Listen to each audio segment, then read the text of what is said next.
Watch these people freak out. This guy's talking, and these people in the background are like seeing something, and they're just like falling on the ground and doing crazy shit. I don't know if they're on drugs. It looks like they are, but it looks like they're seeing something that's scaring the shit out of them and then freaking out. But you don't see it on the camera. All right, here we go. Volatile. Hey. So earth-shattering that the mere knowledge of that getting out could predicate an action that could potentially threaten. You didn't want her to entire get her species. nails done? Now, what do I mean by that? For just a moment, take off the scientific hat, take off your humanitarian hat, take off your philanthropic hat, put on a hat of national security. We just talked about the fact that there's no indication that these things have been here to help us. Okay, so there's really only three possibilities: they're benign, or if you will, benevolent, or two, they are malevolent, they're here to hurt us, or three, they're just here to observe us. Oh my god, oh my god, oh no. Well, falls on the ground. if you were to put on your national security hat for a second, let's say you're a general from the 1950s or 60s, and your job is to protect America and all things good and great, and the height of the Cold War, and you've got the Soviet bear across there, and things are pretty tough, right? And nuclear proliferation is a real thing.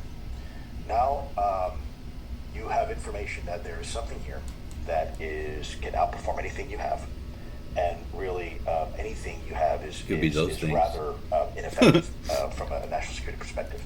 And there's a thing out there, and it doesn't show that it's being benevolent. So it's only one of two other options: either malevolent or it's like us.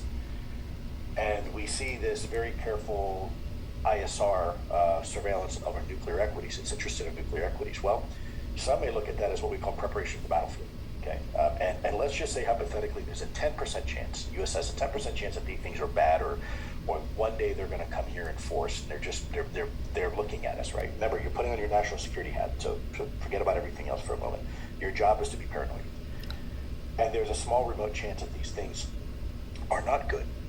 And maybe there is a plan for these things at some point to come in force in 50 years from now. And if the mere fact you have this conversation with the American people, what's going to happen? Well, the American people are going to start getting prepared. Well, I can tell you in real life combat situations, when we send in long range surveillance burst teams, behind enemy lines, the moment the enemy finds out that we know that, put a boob in her mouth? They know we're there, the element of surprise is over. And so ultimately, hypothetically, imagine a scenario where maybe we had 50 years to prepare for something, but now that the cat's out of the bag, that existential action will happen tomorrow.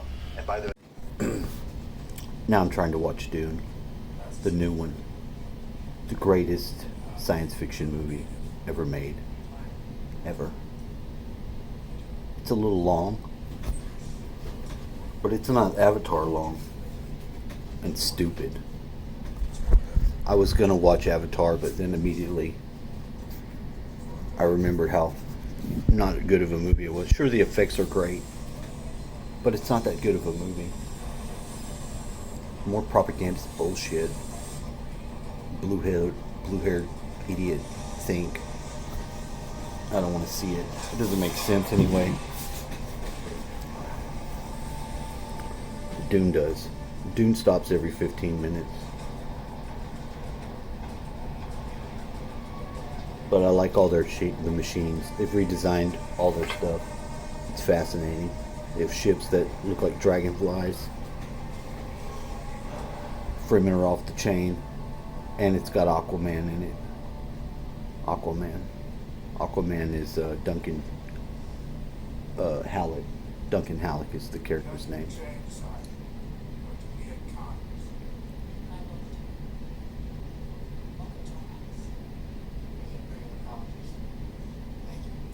Ugh. They changed. They took one of the good characters and made it a black woman.